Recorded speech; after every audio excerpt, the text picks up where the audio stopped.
Pas memasuki jalan yang dekat kuburannya, akses ke arah kosannya yang belum ke gangnya, nggak tahu rasanya beda banget malam itu. Pas masuk tikungan itu rasanya sepi banget dan dinginnya itu dingin yang aneh gitu. Beberapa langkah terdengar agak keras lagi, kayak suara cewek yang istilahnya keronto-ronto gitu ya.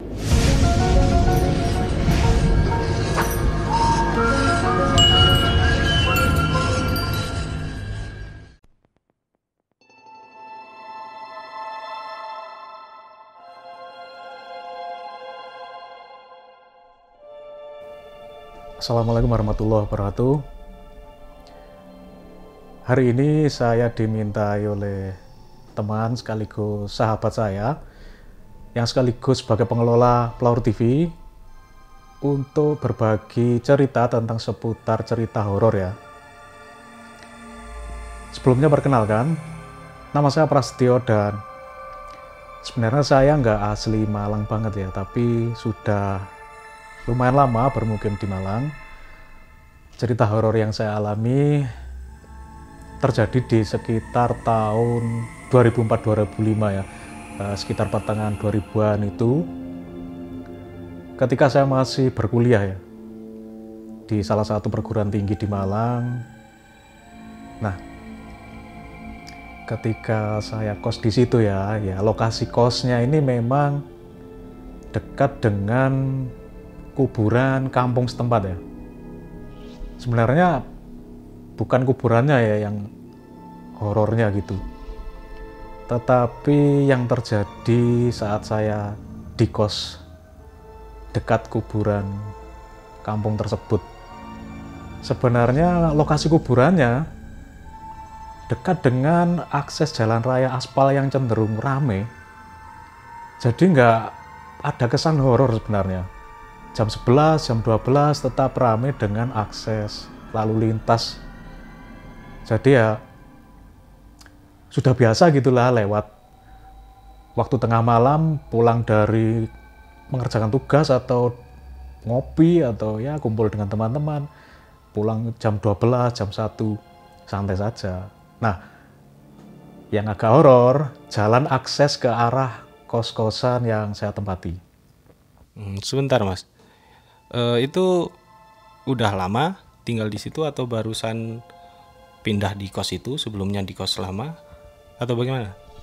Oh ya, kebetulan saya baru pindah sekitar 1-2 bulan gitu ya. Jadi sebagai anak kos baru di situ ya, walaupun beberapa teman lumayan sudah kenal dari agak kemarin-kemarin gitu, terus gabung di kosannya situ. Nah, sebenarnya dari teman-teman nggak ada yang cerita aneh-aneh gitu dan cenderung ya biasa saja lah. Jadi lewat akses jalan dekat kuburannya ya biasa gitu, terus 2 bulan pun ya biasa ya dengan teman-teman guyon-guyon, nggak ada cerita yang horor.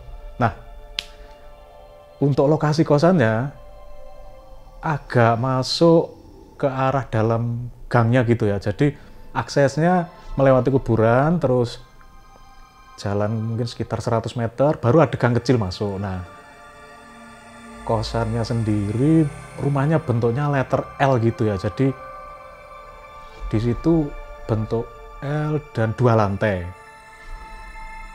Waktu pindah ke sana, ya ada teman lah yang istilahnya nanya, kon pengen sing enak gak usah kesel, mau nggak mudun. Oh iya, namanya Tombro lah, sebut dia Tombro gitu. Nah, iya bro enak iku, ate mutu-mutu gak usah nggak mudun tangga. Oh kon dengan sorai. Nah, artinya kamu nempati kamar yang bagian bawah saja. Jadi kalau mau keluar masuk nggak usah capek-capek naik turun tangga. Lokasi kamar yang disarankan si Tombro ini di lantai satunya. Nah, di bagian yang apa ya, huruf L-nya gitu, yang L belakang itu.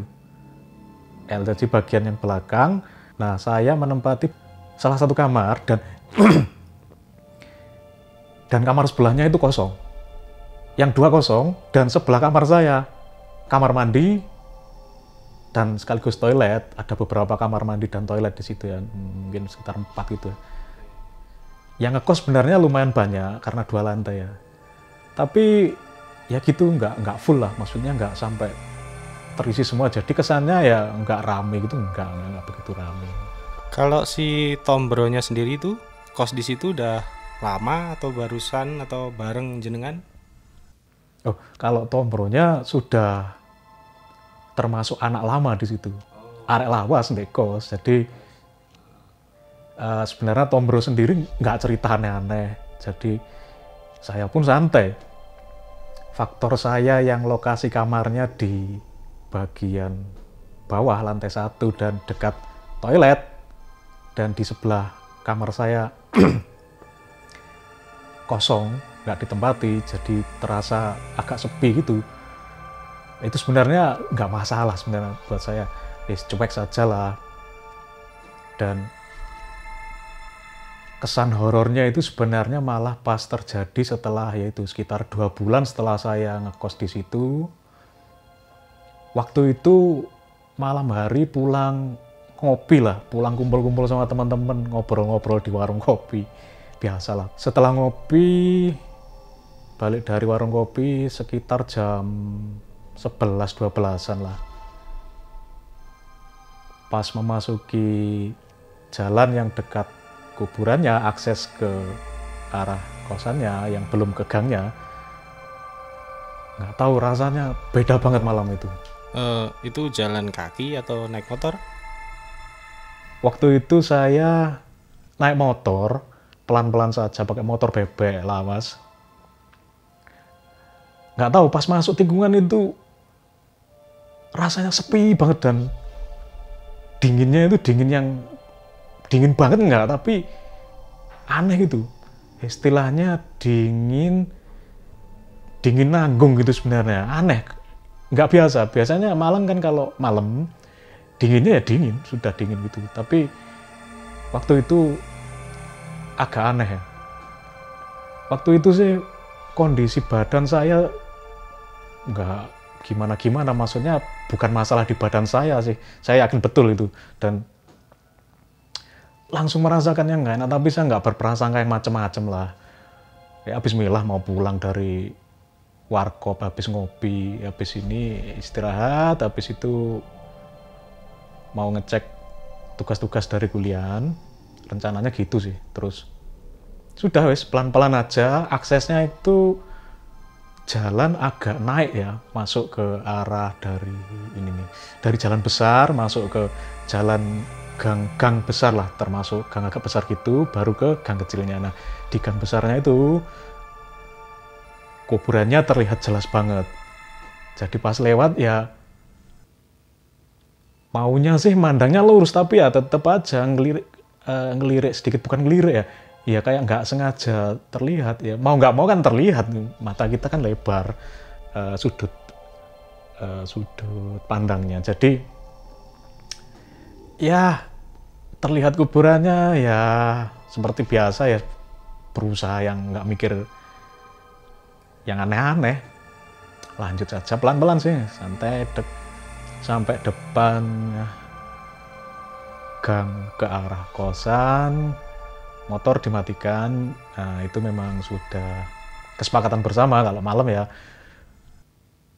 jangan sampai mengganggu penghuni kos lain, motor dimatikan, terus dituntun masuk ke dalam. Jadi gerbangnya untuk mendeskripsikan bentuknya mungkin huruf L yang dibalik, denah rumah kosnya. Jadi L dibalik, yang sisi kiri untuk jalan akses masuk.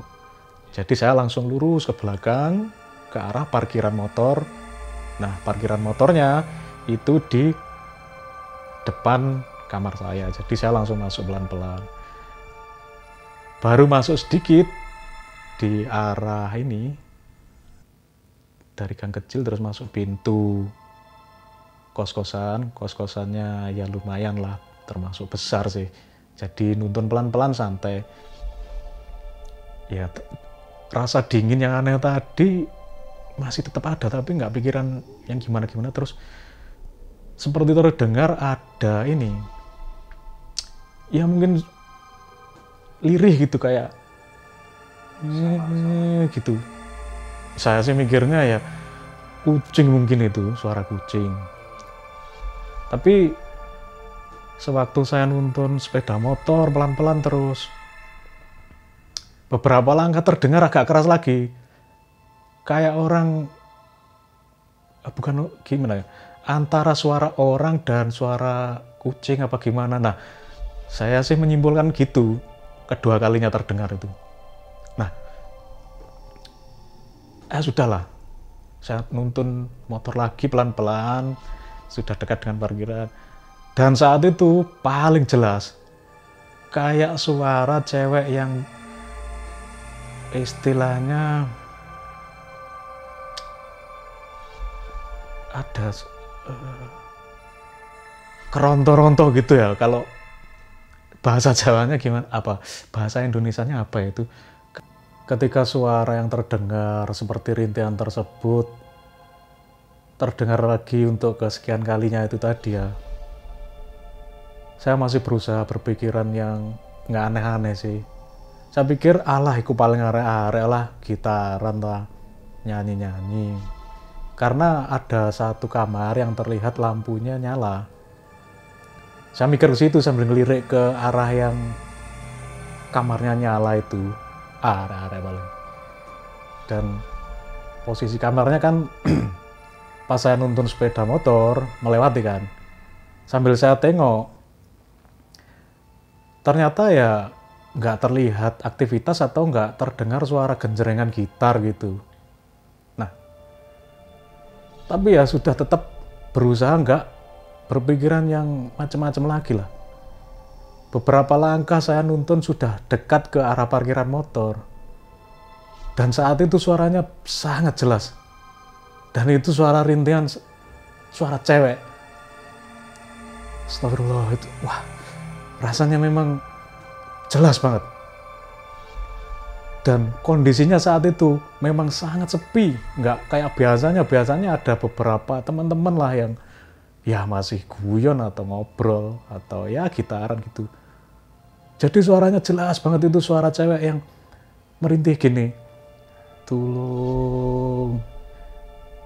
Itu minta tolong kalau bahasa Jawanya kan tolong, tapi suara cewek yang tinggi gitu. Sangat jelas suara tersebut. Apa yang saya bisa baca saat itu, Al-Fatihah, Al-Ikhlas, apa saja, bismillah, bismillah, jauhkan dari yang enggak. Ya Allah. Itu memang kejadian yang suara rintihan itu yang terakhir paling jelas sekitar 2 kali. Motor langsung saya parkir, langsung masuk dalam kamar, dan sudah di situ saya berdiam sambil baca apapun.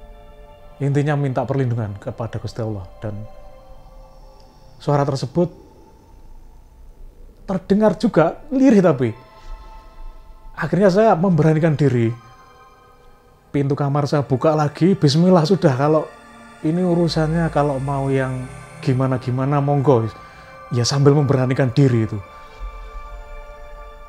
Sambil memastikan kondisi ini ya, apakah itu teman-teman, jangan-jangan ada yang ngerjain atau gimana, atau memang ada yang main gitar dan nyanyi. Suaranya sudah hilang, tapi saya nggak menemui teman-teman yang main gitar atau yang keluar, maksudnya ngerjai atau gimana, nggak ada. Satu kamar yang lampunya nyala tersebut, bagian atas,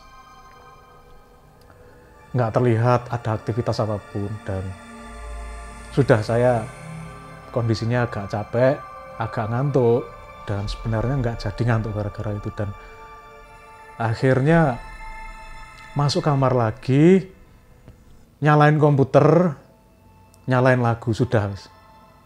Sambil nunggu beberapa teman-teman datang.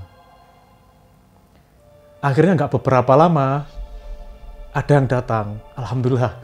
Dan di situ Saya langsung buka pintu kamar, dan yang datang ternyata Tom Bro tadi. Nah, Tom Bro langsung saya panggil, "Bro, sik, lebu kamar sik sedelo." "Oh iya, ono apa kira?" Ya dia nanya, "Ada apa ini?" Ya pertama sih ya basa-basi, "Mari teko ngendi kon, Bro?" "Ngopi." "Loh, aku ngopi ya, gak ketemu." Nah, dia bilang ngopi, tuh saya bilang juga, "Loh, aku ngopi juga, aku nggak ketemu, kan warung kopinya beda." Ya basa-basi gitu. Terus waktu itu Tom Bro sepertinya sudah agak merasa kalau ada yang aneh mungkin dengan gestur saya ya. Dia langsung nanya ya, "Apa rek? Kok koyoke ono sing beda sih?" "Asem." "Anu Bro, aku kate takok." Nah, saya bilang, "Ini Bro, saya mau nanya. Nggih kene ono sing rada aneh ngono. Di sini ada yang agak aneh gitu ya." Brengsek itu Tom Bro tambah ngakak itu, ketawa, dan nggak usah saya perjelas lagi pertanyaannya, dia langsung ya menggeser saya agak ke dalam kamar, duduk-duduk di dalam kamar lah, duduk-duduk sambil mukanya agak serius. Dia baru cerita dengan agak cengar-cengir gitu ya, brengsek itu Tom Bro. Langsung ngomong, "Ntar tak beritahu sesuatu tapi jangan kaget ya, jangan takut."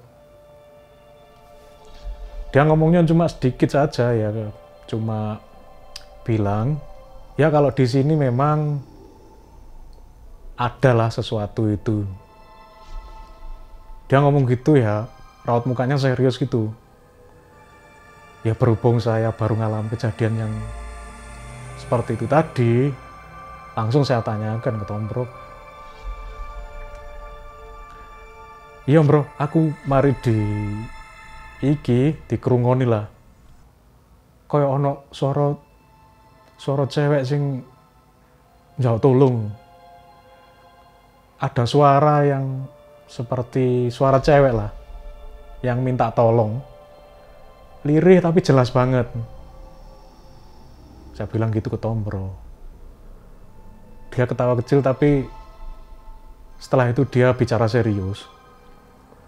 Lalu cerita, "Udah gini guys, kamu tak kasih tahu tapi jangan sampai yang ngefek yang enggak lo ya." "Iya Bro." Kemudian dia cerita mengenai sejarah kos-kosan yang saya tempati dan Tom Bro yang sudah lama ngekos di situ. Tom Bro sendiri menceritakan sejarahnya kos-kosan, tahu dari anak kos yang sebelum-sebelumnya. Dulu awal mulanya memang kos-kosan ini dibuat untuk kos putri. Rata-rata yang menghuni mahasiswi yang kuliah di sekitar kos. Ada salah satu mahasiswi yang saat itu kos di situ, yang pada waktu itu sekitar tahun 90-an. Waktu itu masalahnya adalah masalah anak muda pada umumnya, yaitu percintaan, asmara. Jadi waktu itu si mahasiswi ini putus cinta dan mengakhiri hidupnya dengan gantung diri. Gantung dirinya di salah satu kamar di lantai 2. Dari cerita Tom Bro, lokasi kamar untuk gantung diri ini saya perkirakan ya, di kamar yang pas saya lewati waktu nuntun sepeda motor tadi, yang lampunya menyala itu. Wallahu alam bishawab ya, yang benar yang mana. Yang jelas suaranya seakan-akan berasal dari situ. Dan Tom Bro juga cerita bahwa beberapa teman-teman yang ngekos yang sebelum-sebelumnya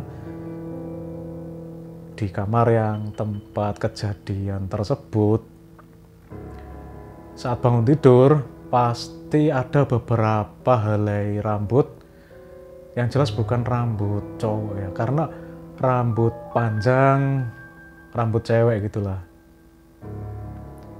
Ya bagi beberapa teman-teman yang istilahnya cuek gitu ya, agak lama bisa ngekos dan gak ambil pusing. Tapi beberapa yang tahu dan diceritakan oleh penjaga kosnya bahwa memang riwayatnya gitu, jadi nggak usah kaget kalau ada hal-hal yang seperti itulah. Yang nggak kuat ya pindah. Jadi kos-kosan tersebut semenjak ada kejadian gantung diri dari mahasiswi tersebut, beberapa tahun kemudian dialihfungsikan ke kos-kosan cowok. Tom Bro pun ngomong kalau ya syukurlah kalau hanya suara, karena beberapa teman-teman yang sempat kos yang lama-lama itu sempat ada beberapa wujud yang muncul. Biasanya ada cewek yang pakai baju putih dengan rambut panjang yang tampak sekelebat saja. Dan itu bukan hanya 1-2 anak lah yang tahu. Jadi memang dialami oleh beberapa teman-teman yang ngekos yang lama. Tom Bro ngomong ya, memang gitu sejarahnya, jadi jangan kaget, nggak usah disikapi yang gimana-gimana, ya memang beda lah dunianya. Setelah Tom Bro menceritakan sejarah kos-kosan yang saya tempati ini memang seperti itu, kemudian dia pamit balik ke kamarnya untuk lanjut mengerjakan tugas kuliahnya, dan saya pun lanjut mengerjakan tugas kuliah juga. Ya walaupun sudah ada penjelasan tentang sejarah kos-kosan dari Tom Bro yang seperti itu, agak lega sih. Tapi rasanya tetap nggak nyaman.